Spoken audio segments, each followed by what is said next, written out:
السلام علیکم معزز سامعین کرام، میرا نام مشاہد محمد سعید اور آپ دیکھ رہے ہیں مشاہد اسلامک جنرل نالج۔ ہماری ٹاپک اولیاء کرام کے بارے میں ہے۔ جامع منصور بغداد میں حضرت ابو بکر شبلی رضی اللہ عنہ کی مجلس ہوتی تھی۔ کچھ فاصلہ پر ایک دوسرے فقیہ کا حلقہ درس تھا جن کا نام ابو عمران تھا۔ حضرت شبلی کا کلام معزز نظام جاری ہوتا تھا تو ابو عمران اور ان کے شاگردوں کا کام بند ہو جاتا۔ ایک دن ابو عمران فقیہ کے شاگردوں نے امتحاناً حضرت شیخ ابو بکر شبلی رضی اللہ عنہ سے حیض کا ایک مسئلہ پوچھا۔ حضرت نے مسئلہ کا نہایت وضاحت سے جواب دیا اور تمام اختلافات و جوابات ذکر فرمائے۔ ابو عمران کو معلوم ہوا تو انہوں نے حاضر ہو کر آپ کی پیشانی کو بوسہ دیا اور اعتراف کیا کہ ہمیں تو محض 3 ہی اقوال معلوم تھے، آپ نے تو اس سلسلہ میں 10 اقوال ایسے بیان فرمائے تھے جن کی ہمیں ہوا بھی نہیں لگی تھی۔ برکت صحبت ابو العباس بن سریج فقیہ شافعی نے سید الطائفہ امام جنید بغدادی کا کلام سنا تو ان سے پوچھا گیا کہ اس کلام سے متعلق آپ کی کیا رائے ہے؟ فرمایا مجھے سمجھ نہیں آتا کہ اس سے متعلق کیا کہوں، اتنا کہہ سکتا ہوں کہ اس کلام میں مجھے ایسی سطوت نظر آ رہی ہے جو کسی اہل باطل کے کلام میں نہیں ہو سکتی۔ پہلے تو وہ صوفیہ سے برگشتہ تھے مگر بعد میں ان کے معتقد اور مدعا ہو گئے۔ ایک ایسا زمانہ بھی آیا کہ بعض جلیل القدر فقہا خود ابو العباس سریج بن فقیہ کی مجلس میں ان کے کلام کو سن کر بہت مسرور ہوئے اور اس سر مجلس ابو العباس بن سریج نے خود اعتراف کیا کہ میرا یہ سب علم ابو القاسم جنید رضی اللہ تعالیٰ عنہ کی صحبت مبارکہ کا فیض ہے۔ شان علم عبداللہ بن سعید بن کحلان سے کہا گیا آپ جس کا کلام سنتے ہیں اس پر اعتراض کرتے ہیں، یہاں جنید نامی ایک صاحب ہیں، ان سے مل کر دیکھیے کہ کیا آپ ان کے کلام پر بھی اعتراض کر پاتے ہیں۔ وہ جنید بغدادی کی مجلس میں آئے، ان سے توحید کے متعلق سوال کیا۔ حضرت جنید نے جواب دیا تو عبداللہ حیرت زدہ رہ گئے اور کہنے لگے آپ اسی بات کو ذرا پھر بیان کر دیں۔ آپ نے بیان کیا مگر دوسرے الفاظ میں۔ عبداللہ بولے یہ تو کچھ اور ہے جو مجھے یاد نہ رہ سکا، ایک بار اور بیان فرمائیے۔ شیخ جنید نے 6 بار یعنی 3 بار نئے اسلوب میں اسی بات کو فرمایا۔ ابن سعید بولے اس طرح تو آپ کی بات یاد رکھنا میرے بس سے باہر ہے، اسے لکھوا دیجئے۔ حضرت جنید نے فرمایا اگر میں خود سے یہ کلام زبان پر لانے والا ہوتا تو اسے املا کر آتا، مگر یہ سب تو خدا کی طرف سے کہلایا جاتا ہے اور ہم کہتے ہیں۔ یہ سن کر عبداللہ بن سعید بن کحلان کھڑے ہو گئے اور حضرت امام الطائفہ جنید بغدادی کے علم و فضل کے قائل اور ان کی عظمت کے معترف ہو گئے۔ علم باطنی کیسے ملا؟ کسی نے حضرت شیخ جنید رضی اللہ تعالیٰ عنہ سے پوچھا کہ علم ظاہر و باطن آپ نے کہاں سے پایا؟ انہوں نے اپنے دولت کدے کے ایک حصہ کی جانب اشارہ کر کے فرمایا اس کے اندر میں 30 برس تک اللہ تعالیٰ کے حضور رہا ہوں، اس کے بعد مالک بے نیاز کے کرم و فضل نے یہ دولت سرمدی عطا فرمائی ہے۔ اگر مجھے معلوم ہو کہ اس آسمان کے شامیانہ تلے روئے زمین پر اس علم جس میں میں اور میرے اصحاب کی گفتگو کرتے ہیں ان سے افضل بھی کوئی شے ہے تو میں اس کو حاصل کرنے میں کوتاہی نہ کرتا۔ نیز فرمایا ہم نے قیل و قال کے ذریعہ تصوف نہیں حاصل کیا بلکہ بھوک ترک دنیا، ترک لذائذ اور ذکر الہی کی کثرت، فرائض و واجبات کی ادائیگی، سنت کی بجا آوری، اوامر کے التزام، منہیات سے اجتناب کے ذریعہ یہ سب پایا ہے۔ نگاہ صوفی وادی قرا میں فجر کی نماز کے بعد اجالا ہو چکا تھا۔ مشائخ صوفیہ میں سے ایک بزرگ اپنے رفقا کے ہمراہ مسجد کے پاس سے گزر رہے تھے۔ ان کا ارادہ ایک دعوت میں شرکت کا تھا۔ ابو المعالی امام الحرمین نماز فجر ادا کر کے مسجد میں بیٹھے اپنے شاگردوں کو درس دے رہے تھے۔ صوفیہ کو دعوت میں جاتے دیکھا تو اپنے جی میں کہا کہ ان لوگوں کو دعوتیں اڑانے اور حال و قال کے سوا اور کوئی کام نہیں۔ دعوت سے فارغ ہو کر شیخ طریقت کا امام الحرمین کے پاس سے پھر گزر ہوا تو امام الحرمین سے کہا جناب فقیہ اس شخص کے بارے میں آپ کا کیا خیال ہے جو صبح کی نماز جنابت کی حالت میں پڑھے اور پھر اسی طرح مسجد میں بیٹھا درس دیتا رہے اور غیبت بھی کرے؟ ایک طرف جناب شیخ باتیں کرتے جاتے تھے، دوسری طرف امام الحرمین پر اپنی حقیقت کھلتی جاتی تھی کیونکہ انہیں یاد آ گیا کہ پر غسل فرض تھا اور بے خیالی میں نماز بھی پڑھ لی اور درس بھی شروع کر دیا۔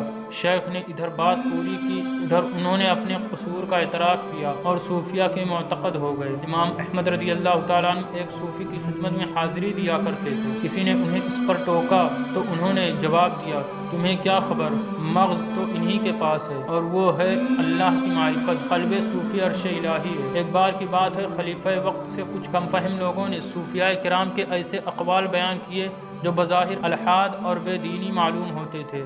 خلیفہ نے صوفیوں کو بلا کر ان کے قتل کا حکم صادر کر دیا۔ ان اکابر امت میں شیخ جنید بغدادی، شیخ ابو الحسن نوری جیسے بزرگ بھی تھے، مگر حضرت جنید نشان فقاہت اور فتوے صادر کرنے کی وجہ سے بچ گئے۔ حضرات شہام درقام و ابو الحسن نوری رہ گئے۔ جلاد نے تلوار سونتی تو سب سے پہلے شیخ ابو الحسن نوری جلاد کے آگے پہنچ گئے۔ جلاد نے ان سے سبقت کرنے کی وجہ پوچھی تو انہوں نے فرمایا، یہ میں نے اپنے صوفی دوستوں کی خیر خواہی میں کیا تاکہ یہ لوگ چند لمحے اور زندہ رہ لیں۔ یہ سن کر جلاد ششد رہ گیا اور خلیفہ تک بات پہنچائی۔ خلیفہ اور اس کے دربار والوں کو بھی حیرت ہوئی۔ خلیفہ سے اجازت لے کر قاضی دریافت حال کے لیے آئے تاکہ ان سے دین و شرع کے بارے میں گفتگو کر کے جانچ کر لیں۔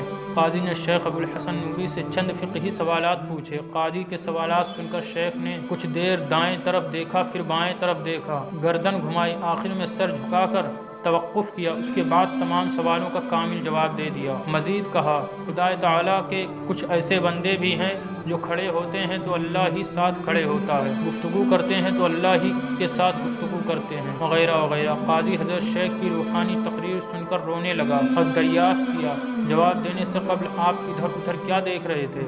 شیخ نے فرمایا، جو مسائل تو نے پوچھے تھے میں ان سے لا علم تھا، تو میں نے دائیں جانب کے فرشتے سے دریافت کیا، اسے بھی معلوم نہیں تھا۔ پھر میں نے بائیں جانب والے سے پوچھا، وہ بھی نہیں جانتا تھا۔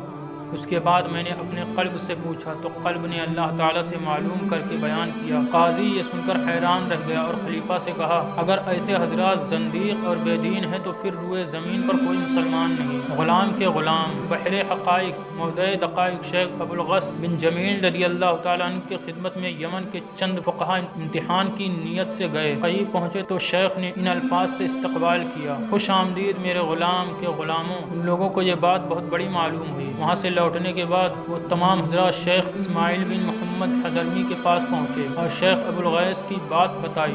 وہ سن کر مسکرانے لگے اور جواب دیا، شیخ ابو الغیث کی بات بالکل سچ ہے، تم لوگ خواہش نفس کے غلام ہو اور خواہش نفس ان کی غلام ہے۔ حضرت شیخ ابو الغیث ناخواندہ تھے، مگر علماء و فقہا کی خدمت میں آ کر دقیق مسائل دریافت کیا کرتے تھے اور آپ انہیں شافی جواب سے نوازتے۔ علم لدنی شیخ ابو القاسم قشیری رضی اللہ تعالیٰ عنہ تحریر فرماتے ہیں، اللہ تعالیٰ نے صوفیہ کو انبیاء کے بعد سب سے زیادہ مقرب بنایا، اپنے اور تمام بندوں پر انہیں فضیلت عطا کی۔ امت محمدیہ میں ان کے قلوب کو اپنے اسرار و معارف کا مرکز قرار دیا، انہیں برکات و انوار کے ساتھ خصوصیت بخشی، بشرا قدورتوں سے پاک اور منزہ کر کے انہیں مشاہدات کے بلند میناروں پر بٹھایا، انہیں ہر وقت لطف حضوری سے نوازا، انہیں آداب عبودیت کی توفیق مرحمت فرمائی۔ اپنے رسالہ کے آخر میں تحریر فرماتے ہیں، لوگوں کی دو قسمیں ہیں، ایک اہل نقل و اثر، دوسرے اہل عقل و فکر، لیکن اس پاک جماعت صوفیاء کرام کے شیوخ ان دونوں پر سبقت لے گئے ہیں۔ جو چیز لوگوں کے لیے غائب ہے ان کے لیے حاضر ہے، جو دوسرے لوگوں کا مقصود ہے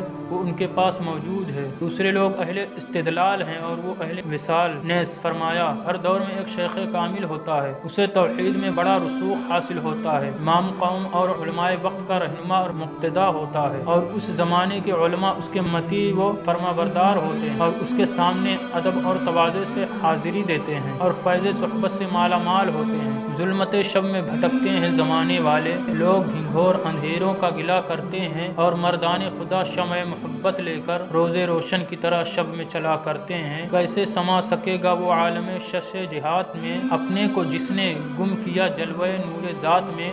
روئے زمین پہ جسم ہے عشق میں اس کا چور چور، عرش علا پہ روح ہے کھوئی تجلیات میں۔ طاعت رب دو عالم میں جو متوالے ہیں، در حقیقت وہی اکرام و نعم والے ہیں۔ زرد روح خستہ بدن، بال پریشاں غمگین، آنکھ اشکوں سے ہے تر، آہ ہے اور نالے ہیں۔ چھوڑ کر سارا جہاں ان کی گلی تھامی ہے، بستر قلب کی دہلیز پہ لا ڈالے ہیں۔ جو خدا کے ہیں خدائی پہ ہے ان کی شاہی، سب انہی کا ہے جو ہر طرح خدا والے ہیں۔ کوئی محروم بھلا شان ولی کیا جانے، پردے آنکھوں پہ ہیں اور دل پہ لگے تالے ہیں۔ اس بات کرامات اولیاء انشاءاللہ نیکسٹ ٹاپک میں بیان کریں گے۔ تب تک کے لیے بنے رہیے ہماری ویڈیو کو دیکھنے کے لیے۔ Thanks for watching and almost watch my all videos. اللہ حافظ، خدا حافظ۔